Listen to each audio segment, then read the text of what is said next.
जय हिंद दोस्तों, welcome to our YouTube channel. This is Aryan Shukla. दोस्तों, आज की क्लास में हम प्रैक्टिस सेट सॉल्व करेंगे। इसमें आपके जीके के इंपॉर्टेंट क्वेश्चन होंगे, टॉप के क्वेश्चन होंगे। कुछ ऐसे क्वेश्चन हैं जो पुलिस कांस्टेबल की परीक्षाओं में कई बार पूछे गए हैं। क्लास को ध्यान से देखिएगा और जो क्वेश्चन ना आए उसे कॉपी में नोट डाउन कीजिए। एंड क्लास के अंत में अपना स्कोर ज़रूर बताइए कि आपके कितने क्वेश्चन राइट निकले। सबसे पहले क्लास को लाइक करिए, अपने फ्रेंड ग्रुप सभी जगह शेयर कर दीजिएगा ताकि ज़्यादा से ज़्यादा लोग जुड़ सकें। और जो फ्रेंड इस चैनल पर नए हैं वो चैनल को सब्सक्राइब करेंगे, बेल आइकन को प्रेस कीजिए ताकि सभी नोटिफिकेशन आप तक पहुंच सकें। चलिए शुरू करते हैं आज की क्लास। क्वेश्चन नंबर फर्स्ट के लिए आंसर करिए। इंपॉर्टेंट क्वेश्चन है, अच्छा क्वेश्चन है, आपके एग्जाम में पूछा हुआ क्वेश्चन है। बताइएगा, तुलबुल परियोजना किस नदी पर स्थित है? ऑप्शन नंबर ए ब्रह्मपुत्र नदी, option number B Gomti, option number C Jhelum या option number D none of these इनमें से कोई नहीं। तुलबुल परियोजना किस नदी पर स्थित है? सभी लोग आंसर करिएगा। वेरी गुड, बहुत अच्छे। इसका right answer option number C होगा, झेलम नदी पर। Yes, option number C correct answer है दोस्तों। तुलबुल परियोजना झेलम नदी पर स्थित है, तो option number C correct answer होगा। अब आपसे एग्जाम में क्वेश्चन पूछा जा सकता है कि तुलबुल परियोजना जो कि झेलम नदी पर स्थित है ये कहाँ पर है? तो ये दोस्तों जम्मू और कश्मीर में स्थित है। चलिए क्वेश्चन नंबर फर्स्ट का option number C correct answer होगा, तुलबुल परियोजना झेलम नदी पर स्थित है। आगे बढ़ते हैं, क्वेश्चन नंबर 2 के लिए आंसर करिएगा। यह भी अच्छा क्वेश्चन है। बताइएगा, उत्तर प्रदेश स्थापना दिवस कब मनाया जाता है? आपको बताना है उत्तर प्रदेश स्थापना दिवस कब मनाया जाता है। सभी लोग आंसर करिएगा। बहुत अच्छे, गुड। देखिएगा, इसका right answer option number C होगा, 24 जनवरी को। Yes, option number C correct answer है। प्रतिवर्ष 24 जनवरी को उत्तर प्रदेश स्थापना दिवस मनाया जाता है, तो ऑप्शन नंबर सी आपका राइट आंसर होगा। अब देखिए, अगर हम ऑप्शंस के बारे में बात करें, 10 दिसंबर को प्रतिवर्ष विश्व मानवाधिकार दिवस मनाया जाता है। ऐसे क्वेश्चन एग्जाम में पूछ लेते हैं कि विश्व मानवाधिकार दिवस कब सेलिब्रेट किया जाता है। तो ये दोस्तों 10 दिसंबर को सेलिब्रेट किया जाता है।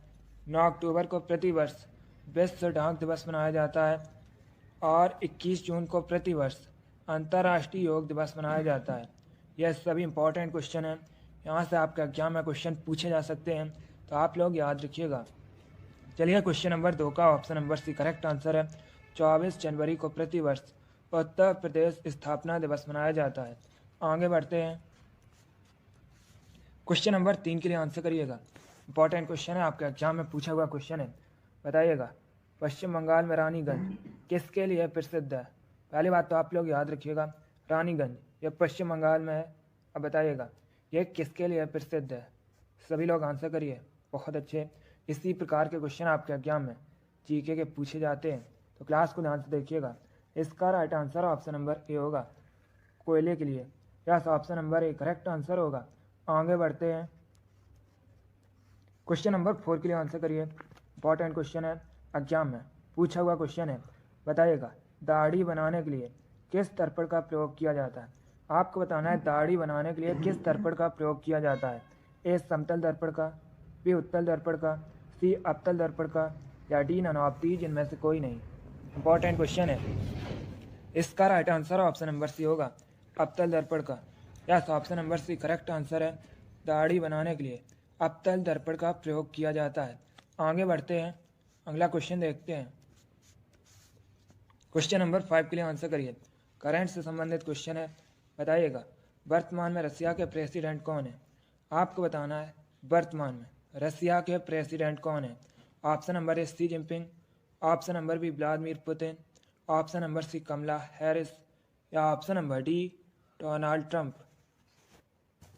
बताइएगा, वर्तमान में रसिया के प्रेसिडेंट कौन है, राष्ट्रपति कौन है? रसिया की राजधानी दोस्तों मॉस्को है। एग्जाम में पूछा हुआ क्वेश्चन है कि रूस की राजधानी क्या है, तो याद रखिएगा मॉस्को। क्षेत्रफल की दृष्टि से विश्व का सबसे बड़ा देश रसिया है। अभी आंसर करिए, क्वेश्चन नंबर 5 के लिए क्वेश्चन है, वर्तमान में रसिया के प्रेसिडेंट कौन है? गुड, इसका राइट आंसर होगा option number B Vladimir Putin. Yes, option number B correct answer है, व्लादिमीर पुतिन। ये दोस्तों अभी रसिया के प्रेसिडेंट हैं शी जिनपिंग वर्तमान में। चाइना के प्रेसिडेंट हैं कमला हैरिस, ये वर्तमान में यूएसए की उपराष्ट्रपति हैं, और वर्तमान में यूएसए के राष्ट्रपति जो बाइडन हैं। इन ऑप्शंस के बारे में याद रखिएगा, यहाँ से आपके एग्जाम में क्वेश्चन पूछे जा सकते हैं। अगला क्वेश्चन देखते हैं। क्वेश्चन नंबर 6 के लिए आंसर करिए। इंपॉर्टेंट क्वेश्चन है, कई परीक्षाओं में यह क्वेश्चन इसी प्रकार से पूछा गया है। आपको बताना है सत्यार्थ प्रकाश के लेखक कौन है। बताइएगा सत्यार्थ प्रकाश के लेखक कौन है। A Mahatma Gandhi, B Swami Dayanand Saraswati, C Swami Vivekananda, या D Raja Ram Mohan Roy. Important question है। इसका right answer option number B होगा Swami Dayanand Saraswati. Yes, option number B correct answer है दोस्तों। स्वामी दयानंद सरस्वती ने सत्यार्थ प्रकाश की रचना की है, तो ऑप्शन नंबर बी आपका राइट आंसर होगा। अब देखिए, अगर हम स्वामी दयानंद सरस्वती की बात करें, एग्जाम में क्वेश्चन पूछ लेते हैं कि स्वामी दयानंद सरस्वती का मूल नाम क्या था, तो दोस्तों मूल शंकर। स्वामी दयानंद सरस्वती का मूल नाम था वेदों की ओर लौटो। ये नारा दिया है दोस्तों स्वामी दयानंद सरस्वती ने। और स्वामी दयानंद सरस्वती ने 1875 में, कब दोस्तों, 1875 में आर्य समाज की स्थापना की थी मुंबई में। तो आप लोग इनके बारे में याद रखिएगा, यहाँ से क्वेश्चन एग्जाम में पूछे गए हैं, आगे भी पूछे जा सकते हैं। क्वेश्चन नंबर 6 का ऑप्शन नंबर भी करेक्ट आंसर होगा। स्वामी दयानंद सरस्वती की रचना है सत्यार्थ प्रकाश। आगे बढ़ते हैं।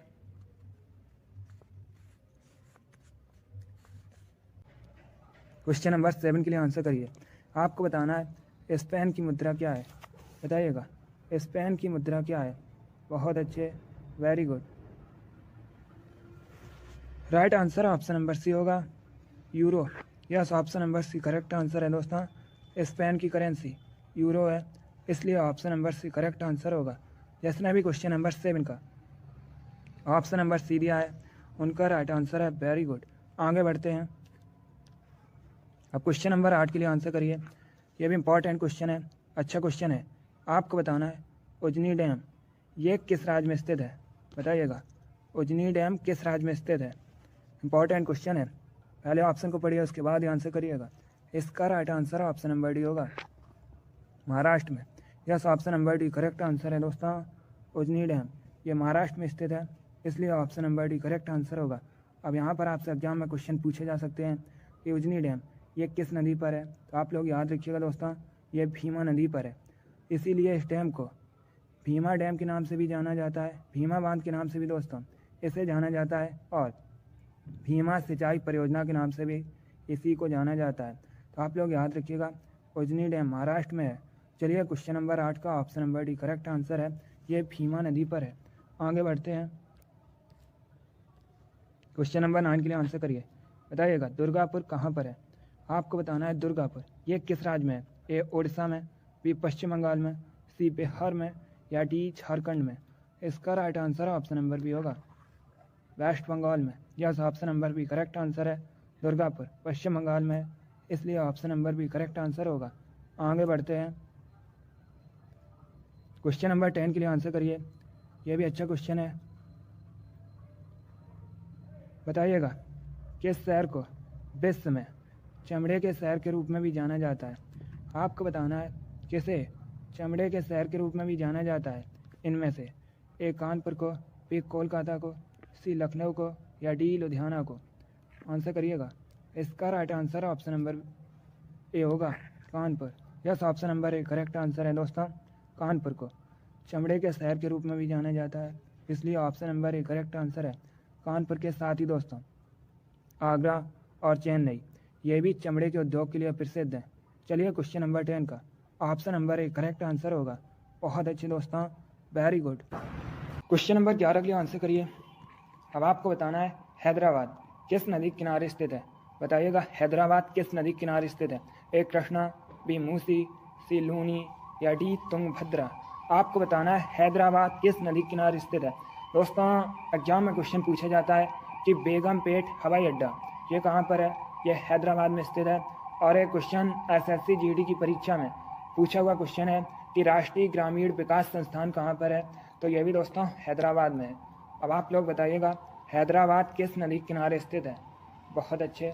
इसका right answer option number B होगा Musi. Yes, option number B correct answer है। हैदराबाद मूसी नदी के किनारे स्थित है। बहुत अच्छे। अगला क्वेश्चन देखते हैं। क्वेश्चन नंबर 12 के लिए आंसर करिए। बताइएगा ऋषिकेश किस नदी के किनारे स्थित है? ऋषिकेश उत्तराखंड में है। अब आपको बताना है किस नदी के किनारे स्थित है। गुड।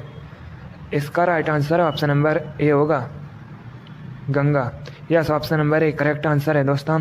ऋषिकेश गंगा नदी के किनारे बसा है, इसलिए option number A correct answer होगा। बहुत अच्छे दोस्तों, इसी प्रकार से आप लोग आंसर करिए। Very good. आगे बढ़ते हैं। क्वेश्चन नंबर 13 के लिए आंसर करिए। आपको बताना है कन्नौज किस नदी के किनारे स्थित है? कन्नौज को भारत में इत्र नगरी के नाम से भी जाना जाता है। कई बार ये क्वेश्चन पूछा भी गया है कि किस शहर को इत्र नगरी के रूप में जाना जाता है, तो याद रखिएगा कन्नौज को। कन्नौज उत्तर प्रदेश में है। अब आपको बताना है ये किस नदी के किनारे स्थित है। Option number A Brahmaputra, option number B Narmada, option number C Ganga या ऑप्शन नंबर डी यमुना। सभी लोग क्वेश्चन नंबर 13 के लिए आंसर करिए। कन्नौज शहर किस नदी के किनारे बसा है? Right answer option number C होगा Ganga. Yes, option number C correct answer है दोस्तों। कन्नौज गंगा नदी के किनारे बसा है। आगे बढ़ते हैं। क्वेश्चन नंबर 14 के लिए आंसर करिए। आपको बताना है डिब्रूगढ़ ये किस नदी के किनारे स्थित है? डिब्रूगढ़ दोस्तों असम का शहर है। बताइएगा किस नदी के किनारे स्थित है? Option number A Chambal, option number B Brahmaputra, option number C है मांडवी या ऑप्शन नंबर डी हुगली। सभी लोग आंसर करिए क्वेश्चन नंबर 14 के लिए। Right answer option number B होगा Brahmaputra. Yes, option number B correct answer है दोस्तों। डिब्रूगढ़ ये ब्रह्मपुत्र नदी किनारे बसा है, इसलिए option number B correct answer होगा। अभी मैंने आपको बताया था गुवाहाटी ये भी दोस्तों ब्रह्मपुत्र नदी किनारे बसा है। कोटा चंबल नदी किनारे बसा है। पणजी मांडवी नदी किनारे बसा है। कोलकाता हुगली नदी किनारे बसा है। तो ऑप्शंस के बारे में याद रखिएगा। क्वेश्चन नंबर 14 का ऑप्शन नंबर भी करेक्ट आंसर होगा। अब क्वेश्चन नंबर 15 के लिए आंसर करिए। आपको बताना है उज्जैन किस नदी के किनारे बसा है? उज्जैन मध्य प्रदेश में है। उज्जैन का प्राचीन नाम दोस्तों एग्जाम में कई बार पूछा गया है कि उज्जैन का प्राचीन नाम क्या है, तो उज्जैन का प्राचीन नाम अवंतिका है। अब आप लोग बताइएगा उज्जैन किस नदी के किनारे बसा है। एक क्वेश्चन और पूछा जाता है एग्जाम में कि महाकालेश्वर मंदिर कहाँ पर है, तो महाकालेश्वर मंदिर दोस्तों उज्जैन में है। चलिए क्वेश्चन नंबर 15 के लिए आंसर करिए। उज्जैन किस नदी के किनारे बसा है? Good. Right answer option number A होगा क्षिप्रा या सिप्रा, एक ही बात है दोस्तों। उज्जैन क्षिप्रा नदी के किनारे बसा है, इसलिए option number A correct answer है। बहुत अच्छे, गुड। अगला क्वेश्चन देखते हैं। क्वेश्चन नंबर 16 के लिए आंसर करिएगा। क्वेश्चन है दोस्तों साइंस से संबंधित है। आपको बताना है आवृत्ति का एसआई मात्रक क्या है? बताइएगा आवृत्ति का एसआई मात्रक क्या है? ऑप्शंस दिए गए हैं, ध्यान से आप लोग ऑप्शन पढ़िए, उसके बाद आंसर करिएगा। गुड। क्लास के अंत में अपना स्कोर जरूर बताइए कि आपके कितने क्वेश्चन राइट निकले। इसका right answer option number C होगा hertz. Yes, option number C correct answer है दोस्तों। हर्ट्ज आवृत्ति का एसआई मात्रक है, इसलिए option number C correct answer होगा। क्वेश्चन नंबर 16 का option number C correct answer है। वेरी गुड, बहुत अच्छे। आगे बढ़ते हैं। क्वेश्चन नंबर 17 के लिए आंसर करिए। क्वेश्चन है दोस्तों किसे सफ़ेद सोना कहा जाता है? आपको बताना है सफ़ेद सोना किसे कहा जाता है। ऑप्शन नंबर ए प्लेटिनम को, ऑप्शन नंबर बी बॉटो को, ऑप्शन नंबर सी मरकरी को या ऑप्शन नंबर डी ब्रोमीन को। बताइएगा किसे सफ़ेद सोना वाइट गोल्ड कहा जाता है। चलिए क्वेश्चन नंबर 17 के लिए आंसर करिएगा। इसका right answer option number A होगा प्लेटिनम को। Yes, option number A correct answer है। प्लेटिनम को सफ़ेद सोना वाइट गोल्ड कहा जाता है। क्वेश्चन नंबर 17 का option number A correct answer है। आगे बढ़ते हैं। क्वेश्चन नंबर 18 के लिए आंसर करिए। ये भी इंपॉर्टेंट क्वेश्चन है। ये भी क्वेश्चन आपके एग्जाम में कई बार इसी प्रकार से पूछा हुआ क्वेश्चन है। आपको बताना है दोस्तों मनुष्य के शरीर में सबसे लंबी हड्डी कौन सी होती है? बताइएगा मनुष्य के शरीर में जो सबसे लंबी हड्डी होती है उसका नाम क्या है? चलिए क्वेश्चन नंबर 18 के लिए आंसर करिए। ध्यान से ऑप्शन पढ़ लीजिए, उसके बाद आंसर करिएगा। आपको बताना है मनुष्य के शरीर में सबसे लंबी हड्डी कौन सी होती है। इसका right answer option number D होगा femur. Yes, option number D correct answer है दोस्तों। मनुष्य के शरीर में सबसे लंबी हड्डी फीमर होती है, इसलिए option number D correct answer है। ये दोस्तों मनुष्य के जांघ में होती है। अब अगर आपसे एग्जाम में पूछा जाए मनुष्य के शरीर में सबसे छोटी हड्डी का नाम क्या है, तो दोस्तों स्टेपिस, ये मनुष्य के शरीर की सबसे छोटी हड्डी है। ये कहाँ पर होती है, ये दोस्तों कान में होती है। तो आप लोग इनके बारे में याद रखिएगा, इन क्वेश्चन के बारे में। यहाँ से आपके एग्जाम में क्वेश्चन पूछे जा सकते हैं। अगर आपसे पूछा जाए मनुष्य के शरीर के सबसे लंबी हड्डी का नाम क्या है, तो याद रखिएगा फीमर है। ये दोस्तों मनुष्य के जांघ में होती है।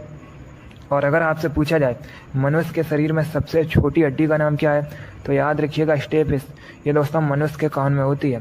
चलिए इतना आप लोग याद रखिएगा। क्वेश्चन नंबर 18 का option number D correct answer है। आगे बढ़ते हैं। क्वेश्चन नंबर 19 के लिए आंसर करिए। आपको बताना है गौतम बुद्ध के गुरु कौन थे। गौतम बुद्ध, इन्होंने दोस्तों बौद्ध धर्म की स्थापना की थी। अब आपको बताना है गौतम बुद्ध के गुरु कौन थे। एक क्वेश्चन आपके एग्जाम में पूछा गया था कि बौद्ध धर्म को ग्रहण करने वाली पहली महिला कौन थी, तो याद रखिएगा गौतमी दोस्तों बौद्ध धर्म को ग्रहण करने वाली पहली महिला थी। अब यहाँ पर आप लोग आंसर करिए। आपको बताना है गौतम बुद्ध के गुरु कौन थे। Right answer option number C होगा Alara Kalama. Yes, option number C correct answer है। आलार कलाम ये गौतम बुद्ध के गुरु थे। क्वेश्चन नंबर 19 का option number C correct answer है। आगे बढ़ते हैं। क्वेश्चन नंबर 20 के लिए आंसर करिए। क्वेश्चन है दोस्तों प्रमुख लोक कला साथिया का संबंध किस राज्य से है। आपको बताना है साथिया, ये दोस्तों प्रमुख लोक कला है, इसका संबंध किस राज्य से है। ऑप्शन नंबर ए महाराष्ट्र से, ऑप्शन नंबर बी बिहार से, ऑप्शन नंबर सी झारखंड से, या ऑप्शन नंबर डी गुजरात से। तो इसका राइट आंसर क्या होगा। Correct answer option number D होगा गुजरात से। Yes, option number D correct answer है। प्रमुख लोक कला साथिया का संबंध गुजरात से है। आगे बढ़ते हैं। क्वेश्चन नंबर 21 के लिए आंसर करिए। आपको बताना है वनस्पति विज्ञान का पिता किसे कहा जाता है। चलिए क्वेश्चन नंबर 21 के लिए आंसर करिएगा। बताइएगा वनस्पति विज्ञान का पिता किसे कहा जाता है। गुड, इसका right answer option number D होगा Theophrastus. Yes, option number D correct answer है। थियोफ्रेस्टस को वनस्पति विज्ञान का पिता या वनस्पति विज्ञान का जनक कहा जाता है। क्वेश्चन नंबर 21 का option number D correct answer होगा। आगे बढ़ते हैं। अब आंसर करिए क्वेश्चन नंबर 22 के लिए। आपको बताना है वर्तमान में हरियाणा के मुख्यमंत्री कौन है। बताइएगा वर्तमान में हरियाणा के मुख्यमंत्री कौन है। सभी लोग आंसर करिए क्वेश्चन नंबर 22 के लिए। गुड, इसका राइट आंसर होगा option number B Manohar Lal Khattar. Yes, option number B correct answer है दोस्तों मनोहर लाल खट्टर। ये वर्तमान में हरियाणा के चीफ मिनिस्टर हैं, इसलिए option number B correct answer होगा। शिवराज सिंह चौहान ये दोस्तों वर्तमान में मध्य प्रदेश के मुख्यमंत्री हैं। पुष्कर सिंह धामी ये वर्तमान में उत्तराखंड के मुख्यमंत्री हैं। और योगी आदित्यनाथ अभी मैंने आपको बताया था ये उत्तर प्रदेश के मुख्यमंत्री हैं। क्वेश्चन नंबर 22 का option number B correct answer है। हरियाणा के वर्तमान में मुख्यमंत्री मनोहर लाल खट्टर है। आगे बढ़ते हैं। क्वेश्चन नंबर 23 आपके सामने है। इंपॉर्टेंट क्वेश्चन है। आपको बताना है भारत के किस राज्य को मसालों का बगीचा कहते हैं। आपको बताना है भारत में किस राज्य को मसालों का बगीचा कहा जाता है। ए आंध्र प्रदेश को, बी केरल को, सी तमिलनाडु को, या डी उत्तराखंड को। गुड, इसका right answer option number B होगा केरल को। Yes, option number B correct answer है।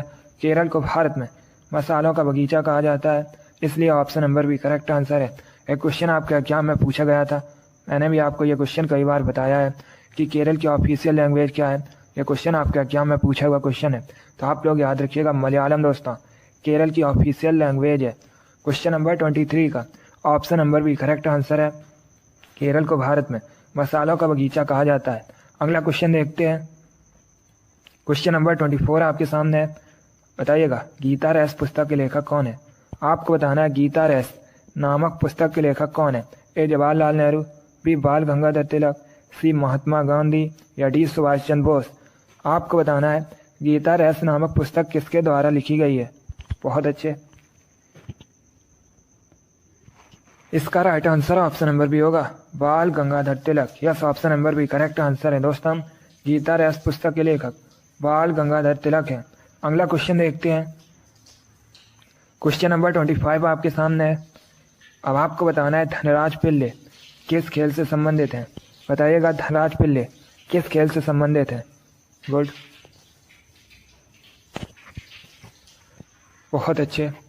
आपको बताना है धनराज पिल्ले किस खेल से संबंधित है?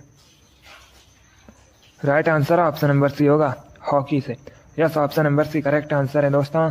धनराज पिल्ले एक भारतीय हॉकी के खिलाड़ी हैं, इसलिए option number C correct answer होगा। अगला क्वेश्चन देखते हैं। क्वेश्चन नंबर 26 के लिए आंसर करिए। इंपॉर्टेंट क्वेश्चन है, बताइएगा सलाल परियोजना किस नदी पर है? एक क्वेश्चन एग्जाम में पूछ लेते हैं कि सलाल परियोजना कहाँ पर है, तो याद रखिएगा दोस्तों ये जम्मू और कश्मीर में है। अब आपको बताना है ये किस नदी पर है। अच्छा क्वेश्चन है, बताइएगा सलाल परियोजना किस नदी पर है? Right answer option number D होगा, चिनाब नदी पर। Yes, option number D correct answer है। सलाल परियोजना जो कि दोस्तों जम्मू कश्मीर में है और ये चिनाब नदी पर स्थित है। अगला क्वेश्चन देखते हैं। क्वेश्चन नंबर 27 के लिए आंसर करिए। बताइएगा फ्लोरीन का परमाणु क्रमांक कितना होता है? आपको बताना है फ्लोरीन की परमाणु संख्या कितनी होती है। पहली बात तो आप लोग याद रखिएगा, फ्लोरीन को दोस्तों एफ से रिप्रेजेंट किया जाता है। अब आपको बताना है फ्लोरीन की परमाणु संख्या कितनी होती है। वेरी गुड, बहुत अच्छे। इसका right answer option number C होगा 9। Yes, option number C correct answer है। फ्लोरीन की परमाणु संख्या 9 होती है। क्वेश्चन नंबर 27 का option number C correct answer है। आगे बढ़ते हैं। अब क्वेश्चन नंबर 28 के लिए आंसर करिए। आपको बताना है विश्व पर्यटन दिवस कब मनाया जाता है। बताइएगा विश्व पर्यटन दिवस कब मनाया जाता है। बहुत अच्छे। इसका right answer option number D होगा 27 सितंबर को। Yes, option number D correct answer है दोस्तों। प्रतिवर्ष 27 सितंबर को विश्व पर्यटन दिवस मनाया जाता है, इसलिए option number D correct answer होगा। अगला क्वेश्चन देखते हैं। क्वेश्चन नंबर 29 के लिए आंसर करिए। यह भी अच्छा क्वेश्चन है। आपको बताना है निम्न में से किस वेद में संगीत का वर्णन है। बताइएगा संगीत का वर्णन किस वेद में है। ऑप्शन दिए गए हैं, ध्यान से ऑप्शन पढ़िए, उसके बाद ही आंसर करिएगा। दोस्तों वेद 4 हैं, ऋग्वेद, अथर्ववेद, सामवेद, यजुर्वेद। एक क्वेश्चन एग्जाम में पूछ लेते हैं कि वेदों की रचना किस भाषा में की गई है, तो आप लोग याद रखिएगा वेदों की रचना दोस्तों संस्कृत भाषा में की गई है। अब बताइएगा किस वेद में संगीत का वर्णन है। Good, right answer option number C होगा सामवेद में। Yes, option number C correct answer है। सामवेद में संगीत का वर्णन है, इसलिए option number C correct answer है। एग्जाम में क्वेश्चन पूछा गया था कि सबसे प्राचीन वेद कौन सा है, तो याद रखिएगा दोस्तों ऋग्वेद सबसे प्राचीन वेद है। और एक क्वेश्चन एग्जाम में पूछा जाता है कि गायत्री मंत्र का उल्लेख किस वेद में है, तो आप लोग याद रखिएगा ऋग्वेद में दोस्तों गायत्री मंत्र का उल्लेख है। चलिए क्वेश्चन नंबर 29 का option number C correct answer है। संगीत का वर्णन सामवेद में है। आगे बढ़ते हैं। क्वेश्चन नंबर 30 के लिए आंसर करिए। आपको बताना है किसे एशियाई नोबेल पुरस्कार के नाम से भी जाना जाता है। बताइएगा किसे दोस्तों, या किस पुरस्कार को एशियाई नोबेल पुरस्कार के नाम से भी जाना जाता है। Option number A Ramon Magsaysay पुरस्कार, option number B Shanti Swarup Bhatnagar पुरस्कार, ऑप्शन नंबर सी ऑस्कर पुरस्कार, या option number D none of these, इनमें से कोई नहीं। क्वेश्चन नंबर 30 के लिए आंसर करिएगा। बहुत अच्छे। इसका right answer option number A होगा रहमान मैग्सेसे पुरस्कार। Yes, option number A correct answer है। रहमान मैग्सेसे पुरस्कार को एशियाई नोबेल पुरस्कार के नाम से भी जाना जाता है, इसलिए option number A correct answer है। यह भी इंपॉर्टेंट क्वेश्चन है, आपको एग्जाम में देखने को मिल सकता है। आगे बढ़ते हैं। क्वेश्चन नंबर 31 के लिए आंसर करिए। बताइएगा ओणम किस राज्य का प्रमुख त्यौहार है। आपको बताना है ओणम दोस्तों किस राज्य का मेन फेस्टिवल है। ए असम का, बी मिजोरम का, सी केरल का, या डी नागालैंड का। सभी लोग आंसर करिएगा। गुड, इसका right answer option number C होगा केरल का। Yes, option number C correct answer है दोस्तों। ओणम केरल का एक प्रमुख त्यौहार है, इसलिए option number C correct answer होगा। अगला क्वेश्चन देखते हैं। क्वेश्चन नंबर 32 के लिए आंसर करिएगा। ये क्वेश्चन आपके एग्जाम में पूछा हुआ क्वेश्चन है, इसी प्रकार से पूछा गया था। आपको बताना है निम्न में से किसे भारत रत्न नहीं मिला है। बताइएगा किसे इनमें से दोस्तों भारत रत्न नहीं मिला है। भारत रत्न भारत का सर्वोच्च नागरिक पुरस्कार है। ये दोस्तों राष्ट्रपति द्वारा प्रदान किया जाता है। अब आपको बताना है इनमें से किसे भारत रत्न नहीं मिला है। गुड। इसका right answer option number D होगा, सोनिया गांधी को। Yes, option number D correct answer है। इनमें से दोस्तों सोनिया गांधी को भारत रत्न नहीं मिला है, इसलिए option number D correct answer होगा। बाकी मोरारजी देसाई, गुलजारी लाल नंदा, राजीव गांधी, इनको भारत रत्न मिला है। क्वेश्चन नंबर 32 का option number D correct answer होगा, सोनिया गांधी को भारत रत्न नहीं मिला है। अगला क्वेश्चन देखते हैं। क्वेश्चन नंबर 33 आपके सामने है। बताइएगा गीत गोविंद के रचयिता कौन है। आपको बताना है गीत गोविंद इसके रचयिता कौन है। बहुत अच्छे, right answer option number B होगा, Jayadev. Yes, option number B correct answer है दोस्तों। जयदेव गीत गोविंद के रचयिता हैं, इसलिए option number B correct answer होगा। देखिए एग्जाम में क्वेश्चन पूछा गया था, अगर हम ऑप्शन नंबर सी की बात करें, वाण भट्ट, हर चरित्र के लेखक कौन है, तो आप लोग याद रखिएगा वाण भट्ट हैं। और एक क्वेश्चन पूछा जाता है कादम्बरी के लेखक कौन है, तब भी आप लोग याद रखिए वाण भट्ट। चलिए क्वेश्चन नंबर 33 का option number B correct answer है, गीत गोविंद के रचयिता दोस्तों गीत गोविंद के जयदेव हैं। आगे बढ़ते हैं। क्वेश्चन नंबर 34 के लिए आंसर करिए। बताइएगा महाभारत में अर्जुन किसके पुत्र थे। आपको बताना है महाभारत में दोस्तों अर्जुन किसके पुत्र थे। एग्जाम में क्वेश्चन पूछा जाता है कि महाभारत को और किस नाम से जाना जाता है, तो आप लोग याद रखिएगा महाभारत को दोस्तों जय संहिता के नाम से भी जाना जाता है।